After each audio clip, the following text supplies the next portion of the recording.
اب مسئلہ جو میں بتا رہا تھا وہ یہ ہے، دو مسئلے میں بتاتا ہوں، ایک نماز کا ایک وضو کا ہے۔ اکثر لوگوں کی یہ شکایت بھی میرے پاس آتی ہے، استنجا کر کے آئے، پیشاب کر کے باہر آئے، وضو کرنے کے لیے بیٹھے تو ایسا لگ رہا ہے کہ قطرہ ٹپک رہا ہے یا پیشاب کا قطرہ پھر سے نکل گیا۔ ایسے کئی لوگوں کو ہوتا ہے، پھر گئے وہ پھر دھو کر کے آئے، پھر لگا کہ نہیں پیشاب کا قطرہ نکل رہا ہے، یہ اطمینان نہیں ہوتا کچھ لوگوں کو۔ حالانکہ استنجا کریں آپ، پورا اس میں استبرا ہے، یعنی کھانس کر کے ہو یا اٹھ کر کے بیٹھ کر کے پیر کو موڑ کے کسی بھی طرح سے آخری قطرہ نکال دیں، یہ ٹھیک ہے، لیکن اس کے بعد آپ وضو کرنے کے لیے آئے تب یہ وسوسہ آ رہا ہے، پیشاب کا قطرہ نکلا، پیشاب کا قطرہ نکلا۔ اب کیا حکم کیا ہے آپ کے لیے؟ ایک نمبر 1 یہ وضو کا مسئلہ، اس کا بھی حکم میں بتاؤں۔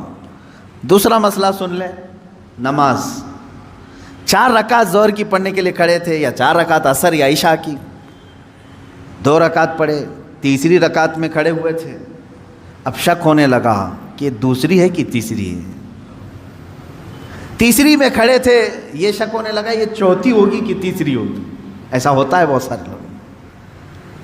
نماز کا ایک مسئلہ یہ ہے، آپ وضو کا ہے، دونوں کا حکم کیا ہے اس سے میں آپ کو اپنی زندگی کے متعلق بتاؤں گا۔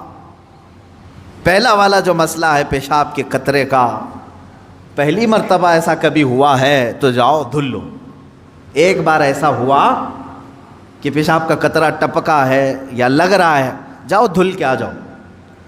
پھر ایک مرتبہ ایسا ہوا ہے کہ وضو کرنے بیٹھا ہوں، ایسا لگا کہ پیشاب کا قطرہ ٹپک گیا، جاؤ دھل کے آؤ اور اتنا حصہ جہاں کپڑے میں لگا اس کو بھی دھل لو۔ تیسری مرتبہ بھی ایسا ہوا ہے، دھل لو۔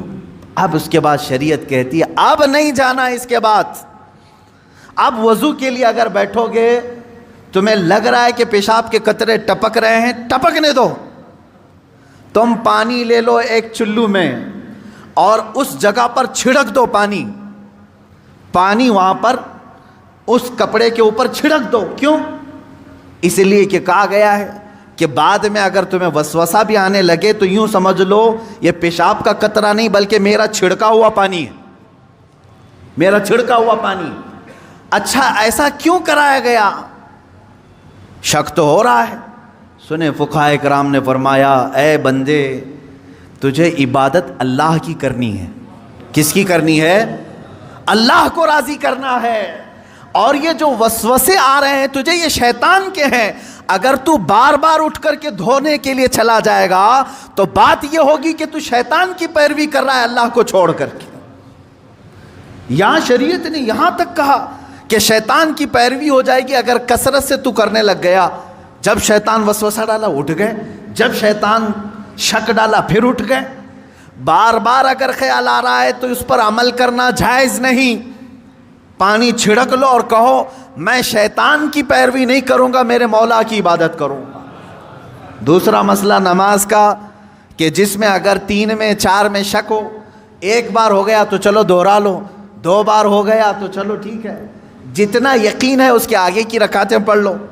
اب اگر بار بار ایسا شک ہوتا ہے تو فرمایا گیا اپنی نماز ویسی ہی کمپلیٹ کرو، اس لیے کہ یہ شیطان تمہیں وسوسے ڈال رہا ہے۔ اگر تم اس کے وسوسوں کی طرف جاؤ گے تو یہاں ہوگا یہ کہ تم شیطان کی پیروی میں لگ گئے۔ حقیقت میں نماز تو رحمان کی عبادت ہے۔ آپ سمجھ رہے ہیں؟ یہ 2 مسئلوں سے میں تمہیں بتاؤں گا میرے عزیزو، پوری زندگی بھر شیطان اسی طرح سے کرتا ہے، تمہیں اپنے اصلی مقصد سے ڈائیورٹ کر کے کسی عام فضول چیز میں لگا دیتا ہے، فضول چیز میں لگا دیتا ہے۔ اسی لیے اب جیسے کسی نے اپنے پورے گھر کی فکر میں، اپنی جائیداد کی فکر میں پوری زندگی ختم کر دی، اسے معلوم ہی نہیں کتنے دن رہنے والا تھا، کتنی عمارتیں بنا رہا ہے، کتنی چھتیں قائم کرے گا۔ اے بندے تیری زندگی لمبی سے لمبی جاتی تو 70-80 سال کی، تو بنا ہی رہا ہے 30-40 سال کی عمر میں، بچے ہیں تیرے پاس 25-30 سال، ان 25-30 سالوں کے لیے تو نے اپنی پوری زندگی جھونک دی، صحت و طبیعت سب برباد کر ڈالی۔ لیکن جہاں 100 سال سونا ہے کہ 200 سال کہ 500 سال کہ 1000 سال، ہمیں معلوم نہیں قبرستان میں کتنا سونا ہے، وہاں کے لیے بندہ ایک رات کی بھی عبادت کرنے کو تیار نہیں، ایک تسبیح گھمانے کو بھی تیار نہیں، وہاں کی عمارت تیار کرنے کو بندہ تیار نہیں۔ یہ شیطان ڈائیورٹ کر چکا ہے تمہیں، تمہاری اصلی منزل تو وہ تھی، تمہیں لگا دیا کسی اور کام میں، تمہیں لگا دیا کسی اور کام میں۔ عزیزان گرامی، اسی لیے تو شاعر نے کہا تھا، آگاہ اپنی موت سے کوئی بشر نہیں، سامان 100 برس کا ہے پل کی خبر نہیں، 100 برس کے پلان ہے پل کی خبر نہیں۔ تو شیطان اس طرح سے جو ہر زندگی میں ڈائیورٹ کرتا ہے۔ اب میں آپ کو بتاؤں ایک چیز، جن چیزوں کو ہم سمجھتے ہیں کہ یہی کل ہے دنیا میں، نوجوان یہ سمجھتا ہے کہ ایک خوبصورت لڑکی مل جائے پوری زندگی ہے، دیکھو اسی پر تو شعر و شاعری کرتا ہے، اسی پر تو پوری محبت کے نغمے گاتا ہے، اسے معلوم نہیں کتنے دن کیا یہ عائش ہے۔ اور کچھ لوگ یہ سمجھتے ہیں کہ مال، گاڑی، کار، بنگلہ ہو جائے یہی سب کچھ ہے۔ تقریباً انہی میں ہم سب دوڑ رہے ہیں، انہی میں ہم دوڑ رہے ہیں۔ ایک بادشاہ نے اعلان کیا کہ آج میری عنایتوں کا دریا جوش میں ہے، میں خوب عطا کروں گا۔ لوگوں کو بلایا، ایک کوئی بندہ ایسا آ جائے جس کے لیے میں کہتا ہوں اپنے ہاتھ میں ایک چھڑی لے لے، لکڑی لے لے، اور وہ زمین پر دائرہ کھینچتا جائے صبح فجر کے بعد۔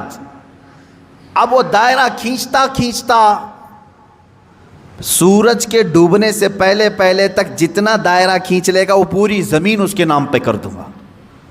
دن بھر میں آپ کتنے ایکڑ کھینچ لیں گے؟ اگر فری میں مل رہا ہے تو کون چھوڑے گا؟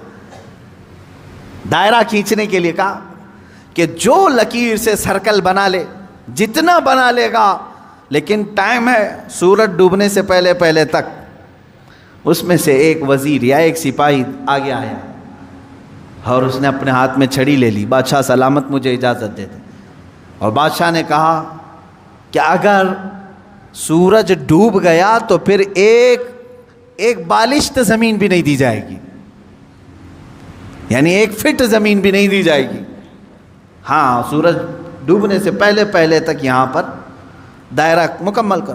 اب وہ نکلا چھڑی لے کر کے، لکیر کھینچتے کھینچتے، اسے بہت بڑی زمین چاہیے تھی، اتنی بڑی کہ اس سلطنت میں کسی کی نہ ہو، جب فری میں مل رہی ہے۔ کھینچتا کھینچتا وہ گیا، کافی دور تک چلا گیا، دوپہر ہو گئی، تھک گیا، کچھ دوڑا کچھ چلا۔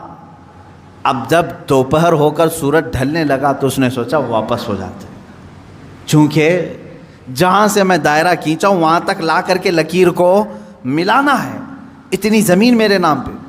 اب واپس ہوا، اب یہ کتنے کلومیٹر کی زمین گھیرا تھا واللہ عالم، دوڑا تھا اس نے صبح سے لے کر دوپہر تک، نہ کھانا ہے نہ پانی ہے، دوڑ رہا تھا۔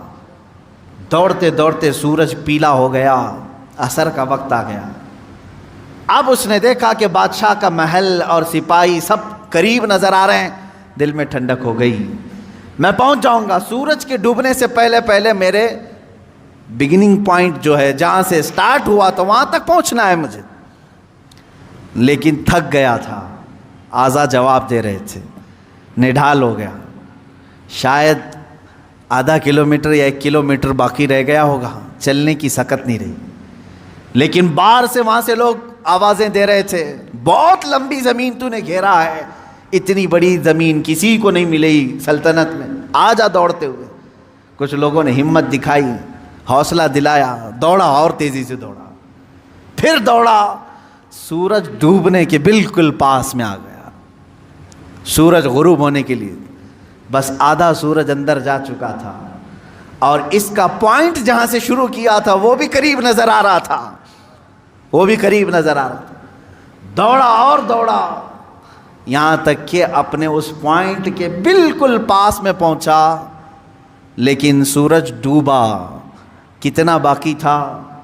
سورج ڈوبنے سے پہلے پہلے وہ اپنے پوائنٹ پہ پہنچ گیا،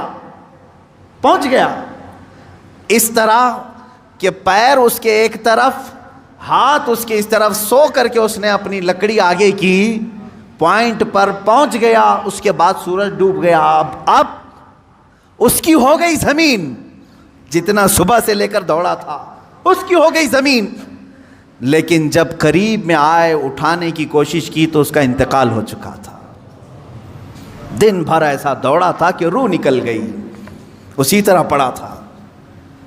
اس کے پیر اور اس کے ہاتھ، اس کا ہاتھ کی موجود لکڑی اس پوائنٹ تک پہنچی ہوئی تھی اور وہ وہاں مرا ہوا پڑا تھا، روح نکل چکی تھی. بادشاہ آیا، وزیروں کو کہا اٹھاؤ، اس کی قبر یہیں بنائی جائے گی جہاں یہ انتقال کیا ہے. اس کی قبر وہیں کھودی گئی. کتنے فٹ کا رہا ہوگا؟ 6 فٹ کا رہا ہوگا، جتنا بھی رہا ہوگا. قبر اس کی بنائی. بادشاہ نے ایک بہت تاریخی جملہ اس کی قبر پر لکھا، کہا کہ اس کو ضرورت صرف 6 فٹ کی تھی، دوڑا پورے دن بھر، اس کو اتنی ضرورت تھی اور دوڑا اتنا کہ اپنی موت کے منہ میں چلا گیا، موت کے منہ میں چلا گیا. یہی ہماری زندگی ہے آج، تقریباً اسی کی طرح ہم بھی کر رہے ہیں. اتنا دوڑ رہے ہیں، پتہ ہی نہیں چلتا کہ کہاں موت آ گئی. تمہیں ان تمام چیزوں کی ضرورت ہی نہیں تھی جس کے پیچھے پڑے ہوئے ہو. سب تو اللہ نے لکھ کر کے بھیجا ہے. ارے میاں تم اپنی ماں کے پیٹ میں 100 دن کے نہیں تھے، تب اللہ نے فرشتوں کو بھیج کر کے لکھوا دیا، اسے اتنا رزق لکھ دو، اسے اتنے اولاد لکھ دو، اسے اتنی خوشبختیاں لکھ دو. سب لکھا جا چکا ہے. جو ملنا ہے اس پر ہم پوری زندگی کیوں داؤ پر لگائیں؟ ہمیں تو اس مولا کو راضی کرنے کے لیے زندگی خرچ کرنی چاہیے. ہم وہ نہیں کر سکے. میں یہاں چند بزرگوں کی بات بتا دوں. اللہ والے کیا دنیا میں انہوں نے کچھ حاصل نہیں کیا؟ مخدوم علی شاہ مینا رحمۃ اللہ تعالی علیہ، محمد شاہ مینا رحمۃ اللہ علیہ، لکھنؤ کے بڑے بزرگ، ان کی سیرت میں نے پڑھا. جانتے ہیں عبادت بھی کیسے کرتے تھے؟ اللہ اکبر. رات کے وقت کھلی دیوار جو ہوتی، کمپاؤنڈ جیسے ہوتا ہے دیوار کے اوپر کھڑے ہو جاتے تھے، عبادت کے لیے کھڑے ہوتے تھے. ادھر بھی نیچے، ادھر بھی نیچے، بیچ میں دیوار ہے. کھڑے کھڑے عبادت کرتے تھے رات تک. لوگ کہتے کہ حضور مسجد ہے، نیچے صحن ہے، آرام سے کریں. کہتے جب آرام ملتا ہے تو نیند آ جاتی ہے، آرام ملتا ہے تو نیند آ جاتی ہے. میں دیوار پر کھڑا ہوتا ہوں اور رات کو نیند آتی ہے تو کبھی کبھار دیوار سے گر جاتا ہوں. تو کہا گر جاتے ہیں پھر بھی کھڑے ہوتے ہیں؟ کہا ہاں، جو جسم غافل ہوگا اس کی سزا یہی ہے کہ وہ دیوار سے گرایا جائے.